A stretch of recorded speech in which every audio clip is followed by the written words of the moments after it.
Hey Goblin, you've been really practicing those war drums. I'll bring the generic Goblin noise!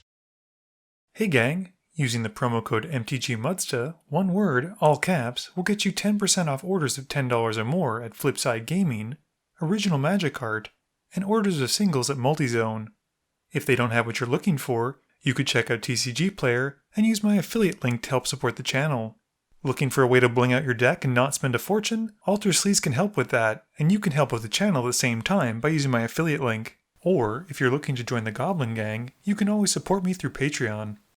Hey gang, just so you know, Flipside Gaming is doing a giveaway for a Kaldheim Draft Booster Box. By placing an order with my Flipside Gaming promo code MTGMudsta, all caps, you'll be entered to win. Alternatively, you can send a stamped, self-addressed envelope or postcard to Flipside Gaming to the address below. The contest will run from January 25th until February 8th. Only one entry per household, so good luck, and let me know what you get if you win. Alrighty, today's game is another Multizone matchup, and we have Miguel playing his Rankle deck, keeping an Archfiend of Depravity, Dark Withering, Waste Not, Una's Blackguard, and 3 Swamps. Max is playing Greven, keeping an Urborg, a Wayfarer's Bauble, a Mountain, a Solemn Simulacrum, Chainer, Feldon, and Traxos. Seb is playing Nicol Bolas the Ravager, keeping Slave of Bolas, Command Tower, Fiery Islet, Swamp, Prismatic Vista, Temple of Epiphany, and Emir Signet.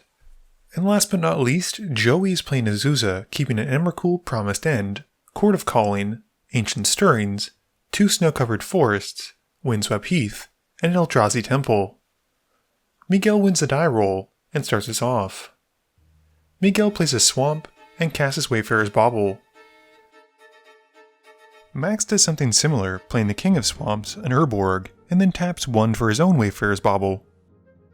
Seb plays a tapped Temple of Epiphany for his turn, and he scries 1 and bottoms it before passing. Joey drops a Snow-Covered Forest. Miguel plays another Swamp, and he casts Una's Blackguard. Max plays a Bloodstained Mire, and then taps 2 to crack his Bauble, and passes to Seb. Seb plays a Swamp for turn, and pays 2 mana as well, but this time for a Thought Vessel. Joey just plays a Snow-Covered Forest, and passes. Miguel drops a Swamp, and goes to combat. He hits Joey with a Blackguard, and Joey just takes the hit, and Miguel then passes. Max drops a Mountain for turn, and taps 4 mana for a Solemn Simulacrum. In response to the Solemn Entering, Miguel also goes to find a land by sacrificing his Bauble, and Max passes while he and Miguel search. Seb plays a Command Tower, and then taps 3 for a Callous Oppressor, choosing Elf as it enters, and then passing to Joey. Joey draws and plays his Windswept Heath. He takes 1 as he sacrifices it to find a Snow-Covered Forest. And once he's done shuffling, then casts Azusa. This lets Joey then play another Snow-Covered Forest and an Eldrazi Temple. He then taps the green from one of his forests to cast an Ancient Stirrings, and looks at his top 5 cards.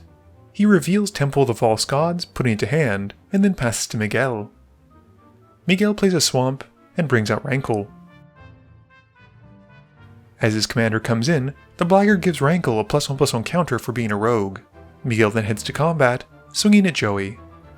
Joey takes the 5, 4 of which is commander, and has to discard a card to the Blackguard's second ability, working with Rankle's counter. They then resolve Rankle's ability, with Miguel having the table all discard a card. Miguel decides to discard Dark Withering, and pays the madness cost of a black mana to destroy Azusa, and then they move to resolve the second mode he picked of drawing a card and losing 1 life. Max draws for turn, and drops a Swamp. He then pays 4 mana to cast Chainer, and passes to Seb. Seb plays a Cavern of Souls, naming dragons as it enters. He then casts a Emir Signet, and once the Mana Rock resolves, taps enough to cast his commander, Nicol Bolas the Ravager. As his commander hits the field, his opponents each have to discard a card, and he then passes to Joey. Joey plays a Temple of the False God, and casts a Courser of Kruphix. He reveals his top card of his library, another Snow-Covered Forest, and passes to Miguel. Miguel's turn has him casting a Waste Knot in his main phase before moving to combat. He swings his creatures at Joey again, dealing another 5, 4 of which is Commander. This has Joey discard a card to the Blackguard trigger, and Miguel gets a draw from the Waste Knot seeing a non-creature, non-land card go to the bin. Miguel then resolves Rankle's trigger, and has the table all discard a card. This has him drawing another card from the Waste Knot thanks to Max discarding Terminate, and gaining a zombie token from Joey discarding a creature card. He then passes to Max. Max draws and plays a Hanowar Battlements. We see 5 mana get tapped for Max to bring out Greven, and as he goes to give his commander haste with the Battlements, in response, Seb activates his Oppressor to steal away the Solemn from Max. Max then decides not to swing with Greven, and he passes turn. Seb untaps and lets the Oppressor untap as well, giving the Solemn back to Max. He draws for turn and plays Reflecting Pool. Seb then takes a look in Max's yard, and activates Nicol Bolas to transform him into his Planeswalker side. With the ability on the stack, Miguel responds once he gains priority, and uses Murderous Rider to take out the dragon before it can transform. Seb then has nothing else to do since he's tapped out, and he passes to Joey. Joey draws his Snow-Covered Forest, reveals his top card, and then plays a land for turn, gaining 1 life from the Courser before passing to Miguel. Miguel's turn has him untapping and then drawing. And this time he heads to combat, swinging at Max. Max takes the 5, 4 of which is Commander, and Miguel stacks his triggers to have Max discard a card to the Blackguard's trigger before we move to Rankles. Max pitches Felden, which gives Miguel a zombie thanks to the Waste Knot. He then resolves Rankle's trigger, picking all 3 modes, and they do it in order, discarding a card, then drawing a card, and losing 1 life, and then finally each being forced to sacrifice a creature. Before resolving the trigger though, Seb uses a chance to steal the Blackguard with the Oppressor, and sacrifices it instead of any of his creatures. Max also draws from his Solemn dying. In his second main phase, once all that's resolved, Miguel then plays the Haunt of High Tower, and passes to Max. Max untaps and draws. He plays a Sulphurous Springs, and, paying 6 mana, then plays out a Conquering Manticore, taking 1 from the Sulphurous Springs, and as it enters, steals away the Haunt of the High Tower from Miguel. Max then pays 2 mana to cast an Immolating Soul Eater, and the whole table's afraid at this point. Max then activates the Soul Eater's Phyrexian mana ability, doing it enough times to drop down to 18 life, and this prompts Greven to be lethal if it connects basically. He then goes at Miguel, and sacrifices the Immolating Soul Eater, losing another life from its toughness, and then drawing 10 cards to Greven's ability. Miguel is then taken out once Greven connects. Max then passes, discarding down to 7, and we see him discarding Filth, which is pretty good with Urborg out. Seb plays an Exotic Orchard for turn, and recasts Nicol Bolas. It enters, and has Seb's opponents each discarding a card, and with nothing else, Seb then passes. Joey untaps and draws for turn. He then taps all of his mana to cast a Genesis Wave, where X is 5. He sets aside his top 5 cards, and we then see a Titania, a Tectonic Edge, a Snow-Covered Forest, an Acidic Slime, and a Crucible of Worlds, all of which hit the field, which is pretty sweet considering how little mana he paid into it. With the slime coming in, he blows up Max's Hanowar Battlements, and Joey then brings back his Windswept Heath from his graveyard with Titania's trigger. Once it's on the field, he sacrifices it, taking 1, and goes to find a Snow-Covered Forest, and also gains a token from Titania, seeing the land go to the graveyard.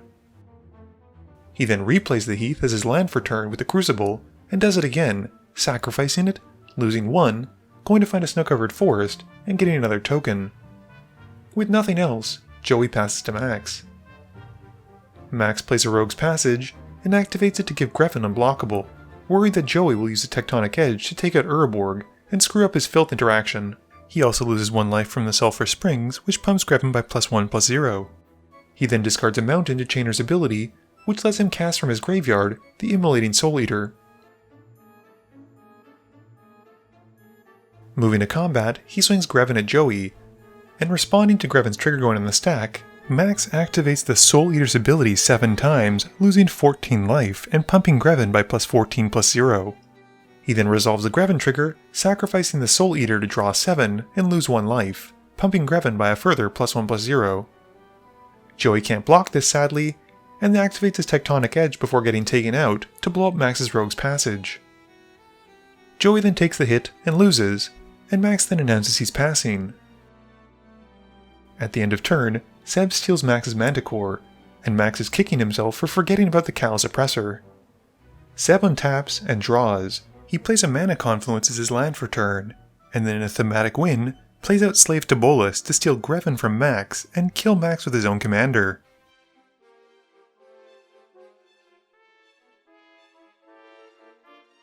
Game review time. So I am very impressed that Max was able to kill 1 player with his commander, let alone 2. I've never really had that much success with Greven, but today's game really showed how well he works with Phyrexian mana.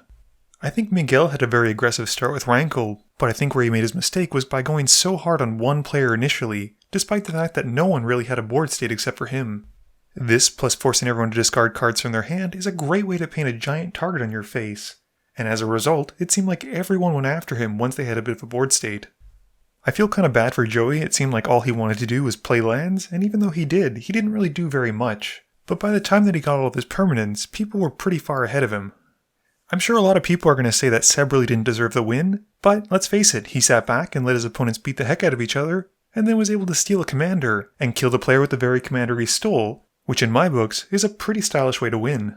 Please be sure to tune in every Monday and Thursday at 11 AM Eastern Standard Time for a guaranteed new video. You can also follow me on Twitter at MTGMudsta. You can find me on Facebook at facebook.com/MTGMudsta. And lastly, you can check me out when I stream at twitch.tv/MTGMudsta. This video is brought to you in support by my patrons. If you're looking for a way to help out the channel, please be sure to visit the link below. Thank you all for watching this video, and don't forget, friends are just opponents you haven't eliminated yet.